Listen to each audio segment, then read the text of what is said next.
Ана тілі бірінші сынып, 11-ші сабақ жуан және жіңішке дауысты дыбыстар.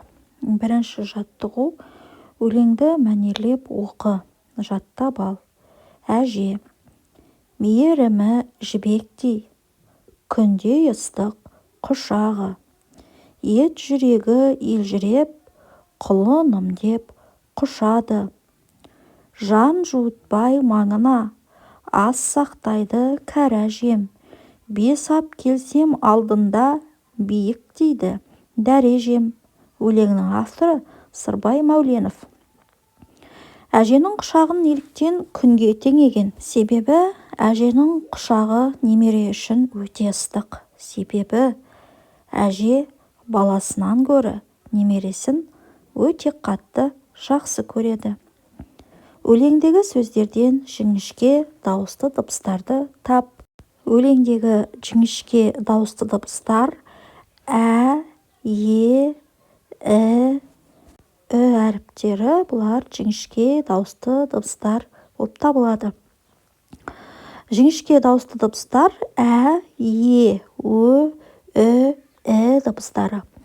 Екінші жаттығу: нүктелердің орнына тиісті әріптерді қойып, көшіріп жаз.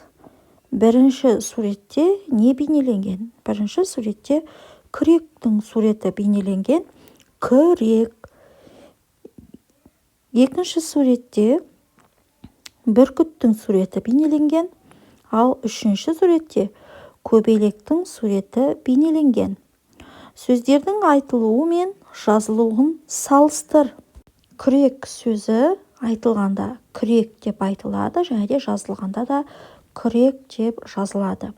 Бүркіт сөзі жазылғанда бүркіт деп жазылады да, ал айтылған кезде бүркіт деп айтылады. Яғни әрпінің орнына әрпі айтылып кетеді. Ал көбелек сөзі айтылғанда көбелек, жазылғанда да көбелек деп айтылады екен. Бұл жерде тек қана бүркіт сөзінде ғана айтылуымен де жазылуында айырмашылық бар. Келесі үшінші жаттығу: жаңылтпашты тыңда. Әсел ән салды, әжесі тамсанды. Әсет аң салды, атасы тамсанды. Қай сөздерде жіңішке дауысты дыбыстар бар?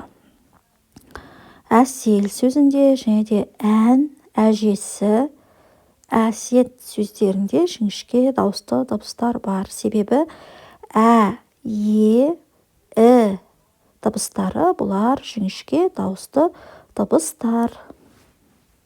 Балалар, осымен біздің бүгінгі сабағымыз аяқталды. Сендерге бұл сабақ түсінікті болды деген ойдамын. Егер де сабақ ұнаса, видеоға лайк басып, және де каналға тіркеліп кетуді ұмытпаңдар. Тіркеліп қоятын болсаңдар, онда алдағы іздеген сабақтарды оңай тауып алатын боласыңдар. Назарларыңа рахмет. Келесі сабақта кездескенше сау болыңдар. Сендерге тек қана сабақта 5-тік баға алуларыңа тілектеспін.